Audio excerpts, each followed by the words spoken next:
भाद्रपद शुक्ल पक्ष की द्वादशी तिथि को वामन जयंती या वामन द्वादशी मनाया जाएगा। वामन अवतार भगवान विष्णु के 5वें अवतार थे। उन्हीं के संदर्भ में आज की कहानी है। एक बार माँ लक्ष्मी के जीवन में एक ऐसा समय भी आया जब उनके स्वामी अर्थात तीनों लोगों के स्वामी श्री हरि विष्णु जी को बचाने के लिए माँ लक्ष्मी जी ने भी एक चाल चलकर अपने पति को मुक्त करवाया था। अब किन परिस्थितियों में उन्हें यह सब करना पड़ा, तो आगे मैं आपको सारा वृत्तांत सुनाती हूँ। बात ये थी कि श्री हरि विष्णु जी को अपने भक्त के घर प्रहरी, जिसे द्वारपाल भी कहते हैं, वो बनना पड़ा। अब आप बोलेंगे कौन ऐसा भक्त है जिसने विष्णु जी के साथ ये सब किया, तो बताते हैं वह भक्त थे राजा बलि, जो बाद में अपनी दानी प्रकृति के कारण जगत में महाबली के नाम से प्रसिद्ध हुए। जब राजा बलि ने संपूर्ण विश्व और देवलोक पर अपना शासन स्थापित कर लिया था, तो वह असुर राज देखकर सभी देवता विष्णु जी के पास गए। तो भगवान विष्णु ने वामन अवतार धारण करने का वचन दिया और फिर इस धरती पर फिर से देवलोक व धरती को मुक्त कराने के लिए इस धरती पर आए। राजा बलि अपना यज्ञ संपूर्ण करने ही वाले थे कि विष्णु भगवान वामन अवतार में उनकी यज्ञशाला में आए।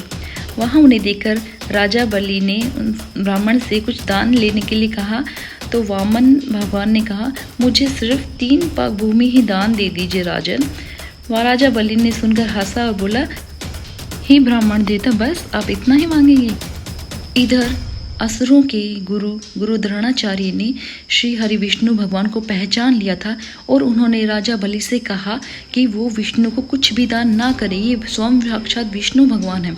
परंतु राजा बलि ने कहा, जब उन्होंने मेरे से दान मांगा है तो चाहे वो विष्णु भगवान हो या कोई और अन्य, मैं उन्हें खाली हाथ नहीं लौटाऊंगा। तब गुरु शुक्राचार्य महाबली से नाराज हो गए और उन्हें श्राप देने के लिए भी कह डाला। परंतु गुरु की श्राप से न डरते हुए भी राजा बलि अपने वचन पर अड़िग रहे और उन्हें 3 पग भूमि देने के लिए वचनबद्ध हो गए। तब प्रथम पग में श्री हरि विष्णु भगवान ने पृथ्वीलोक को, दूसरे पग में उन्होंने संपूर्ण देवलोक और ब्रह्मलोक को नाप लिया।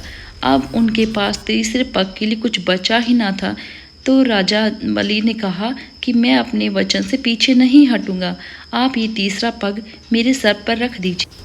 तब वामन भगवान ने तीसरा पग राजा बलि के मस्तक पर रखा और वो पाताल लोक में चले गए और धरती पर असुर राज स्थापित न हो सका। यह सब देखकर श्री हरि विष्णु भगवान राजा बलि से अत्यंत प्रसन्न हुए। उनकी दानी प्रकृति को देखते हुए राजा बलि को मन चाहा वर मांगने को कहा। राजा बलि ने कहा, मैं जब भी उठूं, मैं जब भी सोऊं, मैं आपके दर्शन करूं, आप मेरे निवास स्थान पर निवास करें। भगवान विष्णु ने कहा, ये काम तो सिर्फ एक प्रहरी कर सकता है, तो मैं एक प्रहरी रूप में यहाँ पर आपके निवास करूँगा। इधर जब भगवान विष्णु अपने निवास स्थान को ना लौटे तो देवी लक्ष्मी को इस घटना का ज्ञात हुआ और उन्होंने कहा, हे प्रभु, कम से कम आप मेरा ना सोचते, इस सृष्टि का तो सोचते। आपके बिना ये सब कैसे चलेगा? अगर आप ऐसे ही भक्तों के घर जा जाकर उनके यहाँ पर प्रहरा देंगे तो कृपया करके अब आप लौट आइए।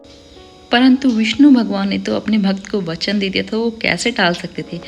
तो देवी लक्ष्मी ने ही अब कुछ युक्ति लगाई और उन्होंने भी अब एक चाल चलने का फैसला किया।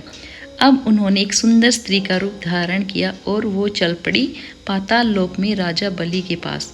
वहाँ जाकर वो जोर जोर से रोने लगी। राजा बलि ने पूछा, हे देवी, आपको क्या कष्ट है? तो माँ लक्ष्मी ने कहा, नहीं राजन, मेरा कोई भाई नहीं है, क्या मैं आपको भाई बना सकती हूँ? राजा बलि ने खुशी खुशी उनको अपनी बहन बनने की स्वीकृति दे दी। उस दिन श्रावण मास की पूर्णिमा थी, तो माँ लक्ष्मी ने उनको राखी बांधी। तो रक्षाबंधन के संदर्भ में भी ये कहानी कही जाती है कि इस तरह से राखी की शुरुआत हुई थी। यह मंत्र भी बोला जाता है, येन बद्धो बलि राजा दान वेन्द्रो महाबल, तेन त्वाम नु बधामी रक्षे माँ चल। अब बारी थी राजा बलि को अपनी बहन को कुछ उपहार देने की। उन्होंने अपनी बहन से कहा, हे बहन, मांगो, तुम्हें क्या चाहिए? अब माँ लक्ष्मी तो इसी मौके की इंतजार में थी, तो झट से बोल पड़ी, भैया, मुझे आपका ये जो प्रहरी विष्णु है ना, ये दे दीजिए।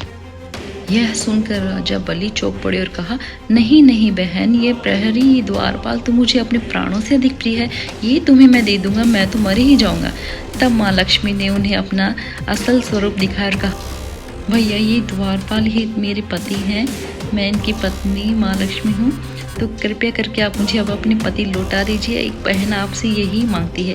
तब राजा बलि ने कहा, हे बहन, वैसे तो मैं तुम्हें ये नहीं देता, पर अब बात मेरी बहन की गृहस्थी की है, उसकी खुशी की है, तो मैं अपना ये वचन वापस लेता हूँ और श्री हरि विष्णु जी को तुम्हें वापस सौंपता हूँ। इस प्रकार राजा बलि ने विष्णु भगवान को अपने वर से मुक्त किया और उन्हें वापस अपने निवास स्थान पर भेज दिया। इस प्रकार माँ लक्ष्मी और विष्णु भगवान राजा बलि पर अत्यंत प्रसन्न हुए और कुछ समय उनके निवास स्थान पर रहकर राजा बलि को धन्य किया। तो आपको ये कहानी कैसे लगी, कैसे माँ लक्ष्मी ने अपने पति को वापस पाया? अगर अच्छी लगी हो तो लाइक, कमेंट एंड शेयर कीजिए। जय श्री विष्णु भगवान।